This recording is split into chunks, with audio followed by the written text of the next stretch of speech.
Assalamualaikum warahmatullahi wabarakatuh. Alhamdulillah alladzi arsala rasulahu bil huda wa dinil haqqi yudhhirahu 'ala dini kulli wa kafa billahi syahida. Asyhadu an la ilaha illallah wahdahu la syarikalah wa asyhadu anna Muhammadan 'abduhu wa rasuluhu, amma ba'd. Bicara tentang masalah harta adalah merupakan pembicaraan yang besar di kehidupan manusia. Bahkan dalam Islam dia mendapatkan perhatian sendiri karena ini merupakan hal yang besar. Perhatian sendiri Islam terbukti dari betapa detailnya Al-Quranul Karim membahas tentang masalah harta.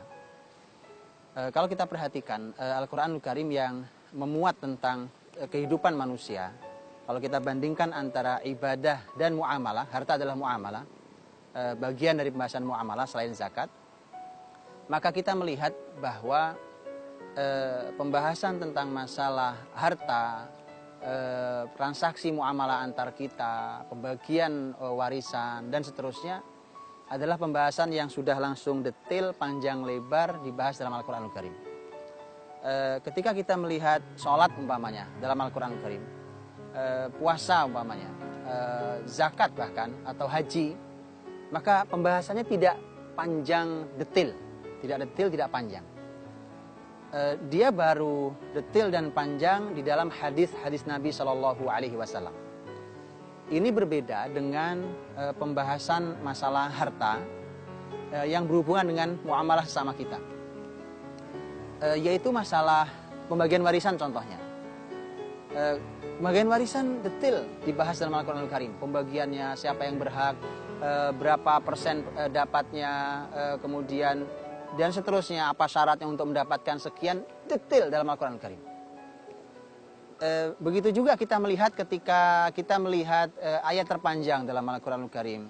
Kita melihat bahwa ayat terpanjang dalam Al-Quran di surat Al-Baqarah juga berbicara tentang masalah harta, yaitu masalah hutang piutang. Ya ayyuhalladzina amanu idza tadayantum bidainin ila ajalin musamman faktubuh. Tentang masalah hutang piutang antar kita. Itu ayat terpanjang dalam Al-Quran Al-Karim. Artinya detail pembahasan tentang masalah harta. Ini apa artinya? Ini artinya bahwa masalah harta adalah masalah yang sangat penting sekaligus bahaya. Dia oleh surat An-Nisa disebut sebagai alat untuk menegakkan kehidupan. Wala tu'tus sufaha amwalakum allati ja'alallahu lakum qiyama. Allati ja'alallahu lakum qiyama artinya adalah harta kita itu dijadikan Allah sebagai untuk digunakan sebagai penegak kehidupan. Artinya hidup ini perlu harta untuk bisa tegak dan kokoh. Dan karena itulah maka dia juga berbahaya. Berbahaya ketika diatur dengan aturan yang salah, dia juga sangat berbahaya. Makanya Al-Quran menjelaskan sejak awal sangat detail sekali. Contohnya adalah masalah warisan. Pembahasan tentang warisan juga pembahasan yang sangat detail, panjang pembahasannya. Kita bisa buka dalam Al-Quran dalam surah An-Nisa di 3 ayat, ayat 11, ayat 12, dan ayat yang terakhir dalam surah An-Nisa itu ayat 176. Di 3 ayat ini kita akan tahu bahwa subhanallah detail sekali Allah membahasnya. Yang disisakan di hadis Nabi hanya tinggal sedikit saja. Hanya sedikit saja yang disisakan di hadis Nabi SAW, tapi sudah detail terbahas di dalam Al-Quran Karim. Kalau kita melihat 3 ayat itu, mari kita lihat penutupnya. Penutup 3 ayat ini, menarik tiga-tiganya. Ayat yang ke-11, penutupnya adalah faridatan minallah. Ini adalah ketentuan faridah dari Allah Subhanahu wa taala. Sudah, ini sudah tentukan Allah, kalian tinggal ikuti. Tinggal mengikutinya. Bahkan ditutup dengan ayat innallaha kana aliman hakima. Allah itu alim, hakim. Alim itu yang maha mengetahui ilmunya, hakim itu yang bijaksana. Artinya kalau mau ilmu yang bijaksana dalam pembagian harta warisan, menempatkan pada tempatnya bahwa ini jatahnya lebih banyak daripada yang ini, itu Allah yang maha tahu, alim, dan beliau hakim. Dan Allah SWT hakim. Ayat yang 12, Allah SWT menutup ayat dengan mengatakan wasiyatan minallah wallahu alimun halim. Ini adalah wasiat dari Allah, artinya perintah dari Allah. Ini bukan diberikan pilihan. Bukan silakan dibagi dengan cara Islami atau dibagi dengan cara adat atau dibagi dengan cara budaya, bukan. Ini perintah dari Allah, bagi warisan sesuai yang Allah inginkan. Allah tutup dengan kalimat dan Allah alim halim. Alim artinya maha mengetahui ilmunya. Allah yang lebih tahu tentang urusan ilmunya. Halim. Halim itu Allah yang maha penyantun, yang lembut, yang baik, halim. Artinya Allah tidak mau membuat kalian sengsara karena Allah itu maha baik. Allah tidak membuat kalian menjadi susah dengan pembagian ini. Justru Allah ingin menyatakan bahwa Allah itu adalah halim. Allah itu begitu penyantunnya pada kalian. Dan ayat yang terakhir surah An-Nisa penutupnya juga menarik. Yubayyinullahu lakum an tadhillu. Wallahu bikulli syai'in alim. Allah menjelaskan ini supaya kalian tidak tersesat. Subhanallah. Artinya kalau kita tidak mengacu ke dalam Al-Quran dalam masalah pembagian harta pusaka atau harta warisan, maka kita bisa tersesat jalan. Dan itu Allah tutup dengan kalimatnya bahwa Allah atas segala sesuatu maha alim, maha mengetahui. Allah yang tahu ilmunya. 3 ayat ini menguatkan pada kita bahwa kewajiban kita salah satunya adalah membagi harta warisan sesuai dengan panduan Allah dan Rasulnya. Jadi tidak sembarang. Yang namanya wajib bukan hanya sholat, zakat, puasa, haji, termasuk ini sesuatu yang harus karena ini adalah perintah dari Allah Subhanahu Wa Taala. Rasulullah Shallallahu Alaihi Wasallam ini dalam sebuah hadis ini banyak jalur riwayatnya dhaif, tetapi menurut sebagian ahli ilmu dihasankan bahkan disahihkan oleh sebagian mereka. Di antaranya adalah Imam As-Suyuti rahimahullah taala bahwa Nabi Shallallahu Alaihi Wasallam menyampaikan bahwa ta'allamul faraid wa'allimuhan nas. Belajarlah kalian wahai muslimin, belajarlah ilmu faraid ini, pembagian warisan, dan ajarkan pada manusia. Kemudian disebutkan Nabi SAW setelahnya bahwa ini adalah fa'innahu nisful ilm, ini adalah separuh ilmu, dan ini fa'innahu yunsa, ini termasuk ini yang akan dilupakan ilmu ini, dan ini adalah awwal ma yunza' min ummati, ini termasuk ilmu yang pertama dicabut dari umatku. Ini artinya sekarang kita bisa menjumpai, kita masih mengerti ilmu tentang sholat, masih mengerti ilmu puasa, bahkan zakat kita mengerti, tentang ilmu haji, manasik kita mengerti, ilmu tentang warisan. Ilmu tentang warisan banyak di antara kita yang bahkan tidak tahu bagaimana cara membaginya sesuai dengan panduan Islam. Maka benar riwayat itu bahwa maka belajarlah dan ajarkan kepada manusia, sebarkan itu. Kemudian juga bahwa apa yang disampaikan oleh Allah dan Rasulnya ini, dia ada aturannya yang tujuannya bukan mempersulit. Karena Allah yang memberikan harta, semua semesta ini punya Allah. Kemudian Allah yang maha tahu bagaimana caranya agar harta yang kita miliki itu adalah harta yang baik dan barokah. Agar supaya harta baik dan barokah, ikuti aturan Allah Subhanahu wa Ta'ala. Maka kalau kita dapat warisan, berarti kan kita mendapatkan harta baru. Ini kan supaya barokah. Kalau bukan hak kita, maka dia tidak barokah. Itu hak orang lain yang kita zalimi orang lain. Atau kalau kita meninggal, harta yang kita kumpulkan sepanjang hidup kita, Masya Allah kita berjuang untuk mendapatkan harta itu. Kemudian begitu kita meninggal, kalau tidak barokah, jangan-jangan yang kita tinggalkan malah membuat pecah belah silaturahim. Anak-anak kita yang bersama kita dahulu hidup dalam kebersamaan, begitu kita meninggal, harta kita ternyata menjadi penyebab pecahnya mereka. Kita tidak mau itu. Karenanya supaya baik, supaya barokah. Sampai Allah memberikan jaminan. La tadruna ayyuhum aqrabu lakum naf'a.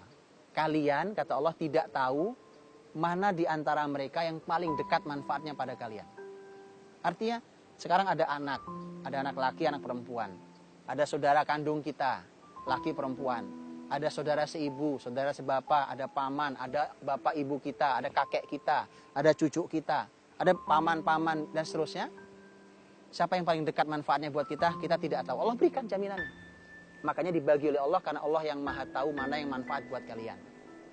Itu semua supaya silaturahim tetap baik, harta terjaga, barokah dan kebaikannya, sehingga dia membawa kebaikan-kebaikan dan menegakkan kehidupan. Karena kalau tidak berarti menjatuhkan kehidupan.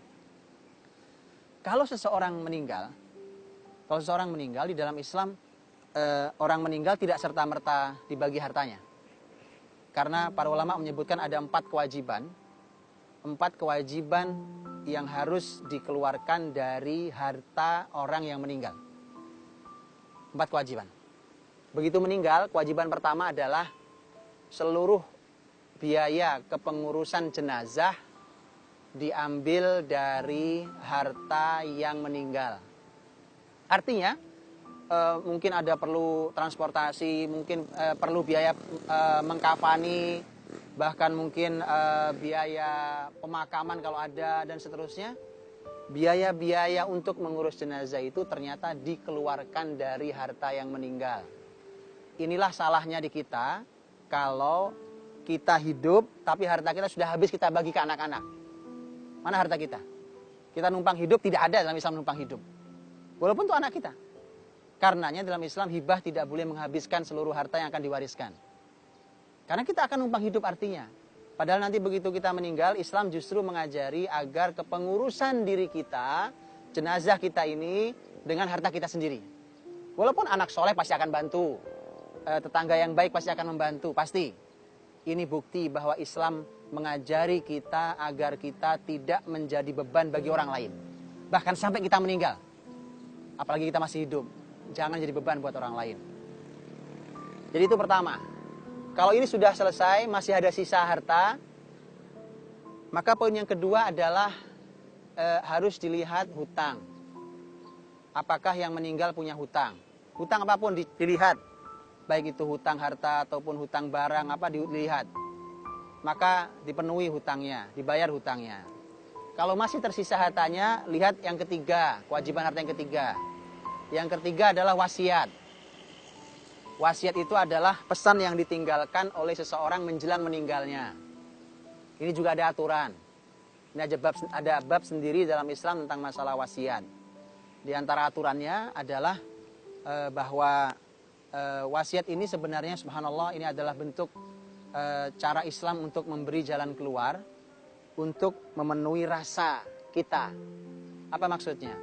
Kadang-kadang kita dekat dengan orang lain atau dekat dengan seseorang, ada ikatan hati yang luar biasa, tapi kalau kita meninggal, orang ini dalam hukum tidak dapat warisan.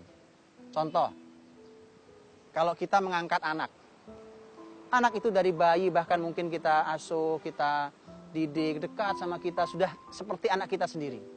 Tapi dalam Islam, anak angkat ya anak angkat, tidak mendapatkan warisan. Maka diberi jalan keluar oleh Islam, subhanallah. Apa? Kita sebagai orang tua angkatnya boleh membuat wasiat untuk anak angkat kita, karena dia tidak akan dapat warisan. Atau contoh umpamanya sebaliknya, umpamanya orang tua angkat kita dekat, kita merasa beliau berjasa ke kita, maka kita diizinkan untuk membuat wasiat, karena orang tua angkat juga tidak mendapatkan warisan. Jadi kita membuat wasiat untuk beliau, karena beliau punya jasa dalam kehidupan kita. Atau kemudian ada kerabat kita bahkan mungkin dekat sekali dengan kita, atau orang berjasa dalam hidup kita, yang dalam Islam dia tidak mendapatkan jatah warisan, maka Islam juga memberikan solusi dengan wasiat umpamanya. Atau contoh ini yang sangat radikal. Orang tua, waliyadzubillah, mudah-mudahan tidak terjadi pada kita, dia punya anaknya kafir. Anaknya kafir. Dalam Islam beda agama membuat seseorang menjadi putus dan tidak mendapatkan warisan. Tapi namanya orang tua subhanallah tetap ingin, karena itu adalah anaknya walaupun mungkin kafir umpamanya, kemudian dia ingin ada hak untuk wasiat bisa diberikan. Nah itu artinya diberikan jalan keluarnya. Nabi SAW memberikan peringatan, di antaranya ada ini tema sendiri yang harus dikaji. Nabi mengatakan ala la wasiyata liwaris. Kata Nabi tidak boleh memberikan wasiat kepada ahli waris. Artinya tidak boleh double. Tidak boleh dia dapat warisan juga, kemudian dapat wasiat juga. Atau kemudian aturan Nabi yang lain tentang wasiat, Nabi mengatakan as-sulus was-sulusu katsir. Kata Nabi batas wasiat itu paling banyak adalah sepertiga. Dan kata Nabi sepertiga itu sudah banyak. Karenanya Abdullah bin Abbas radhiyallahu anhu mengatakan dengan kalimat itu Nabi sebenarnya keberatan kalau wasiat sampai sepertiga, walaupun boleh. Makanya alangkah baiknya kata Abdullah bin Abbas kalau diturunkan menjadi seperempat. Artinya boleh maksimalnya adalah sepertiga. Kalau lebih dari sepertiga harus didiskusikan antara ahli waris. Ini bukti bahwa Allah Subhanahu wa taala menjaga siapa yang kita tinggalkan agar mereka tidak terlantar. Bahkan Nabi jelas mengatakan bahwa kalau kau ini kalimat Nabi pesan pada saat bin Abi Waqqas, kalau kau tinggalkan generasimu dalam keadaan berkecukupan, lebih baik daripada kau tinggalkan mereka mengemis kepada manusia. Itu Islam perhatikan tentang generasi. Dan kalau sudah terpenuhi sampai wasiat, masih tersisa hartanya, maka disitulah baru ada kewajiban pembagian warisan. Jadi pembagian warisan dibagi setelah terpenuhinya 3 kewajiban harta jenazah. Maka kemudian warisan adalah poin yang keempat untuk dibagi. Dan dalam Islam ada aturan yang sangat detail tentang masalah warisan dan ada banyak pembahasan. Di antaranya adalah ada yang harus kita pahami. Ada 3 hal yang menghalangi seseorang mendapat warisan. Yang pertama adalah perbudakan. Jadi kalau salah satu menjadi budak, maka dia tidak akan mendapatkan warisan. Itu di kita tidak ada, alhamdulillah hari ini. Yang kedua adalah pembunuhan. Umpamanya, la qadarullah terjadi seorang anak membunuh ayahnya. Ayahnya meninggal, harusnya dapat warisan karena anaknya, tapi malah si anak yang membunuh tidak dapat warisan karena pembunuhan. Yang ketiga adalah ikhtilafuddin, perbedaan agama. Perbedaan agama, umpamanya sang ayah atau sang ibu meninggal, anaknya ada yang kafir, maka yang kafir tidak dapat warisan. Ini juga salah kaprah, artinya juga bedakan antara kita, perasaan kita dengan hukum. Hukum bicara tidak boleh, tidak boleh. Ini aturan dalam Islam yang harus kita terapkan karena merupakan perintah dan kewajiban dari Allah Subhanahu wa taala. Kemudian kita bisa melihat di tema warisan ini untuk kita tahu, karena Allah mengatakan kalian tidak tahu siapa yang paling dekat manfaatnya. Yuk kita lihat siapa yang paling dekat manfaatnya. Lihat caranya.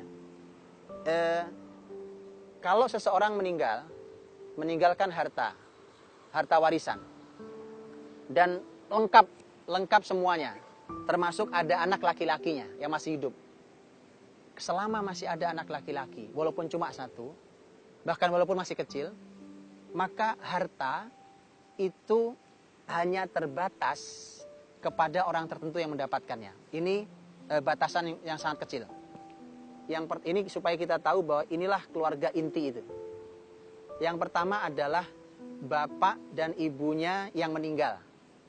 Jadi yang si jenazah yang meninggal ini kalau masih ada bapak ibunya, maka bapaknya dan ibunya itu mendapatkan warisan. Kemudian anak-anaknya, mau laki-laki ataupun perempuan, mereka mendapatkannya. Dan yang terakhir adalah pasangan, istrinya yang meninggal. Hanya itu. Dan bukankah itu menjadi keluarga inti kita? Kalau seorang laki-laki meninggal, maka kalau dia masih hidup, bahkan dia punya tanggung jawab terhadap istrinya, terhadap anak-anaknya, bahkan dan terhadap kedua orang tuanya. Dan itulah keluarga inti. Ternyata itu pula yang mendapatkan warisan. Tapi kalau tidak ada anak laki-laki, harta mulai melebar. Tergantung keadaannya, tergantung seperti apa yang ada, siapa saja yang ada, maka akan berbeda-beda sebagaimana yang ada dalam aturan hak waris dalam Islam.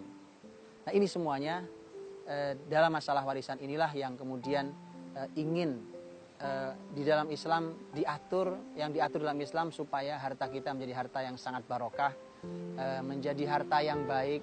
Kalau kita menerima harta waris itu, maka itu manfaat buat kehidupan kita karena barokah dan baik.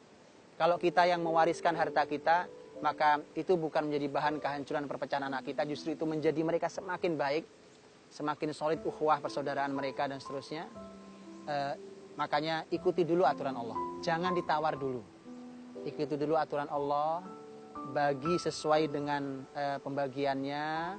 Kalau sudah jelas hak masing-masing, silahkan. Sudah jelas hak saya berapa, hak kamu berapa, sudah jelas, silahkan. Kalau mau saya, sebagian hak saya berikan kepada kamu, adik saya, atau kepada kamu, saudara saya, silahkan.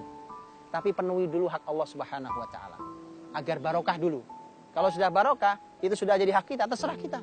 Mau kita berikan sebagian, mau kita ambil semuanya, mau kita berikan semuanya, itu terserah kita. Itu malah menggabungkan antara banyak hal. Karena itu mudah-mudahan kita mulai mau belajar, silahkan pelajari, karena harta itu bagian dari kehidupan kita yang baik. Dan karena itulah maka mudah-mudahan dengan kita belajar tentang masalah harta ini, kita tahu bagaimana aturan Allah Subhanahu wa taala di dalam masalah harta, di antaranya adalah membagi warisan ini. Wallahu alam bishawab.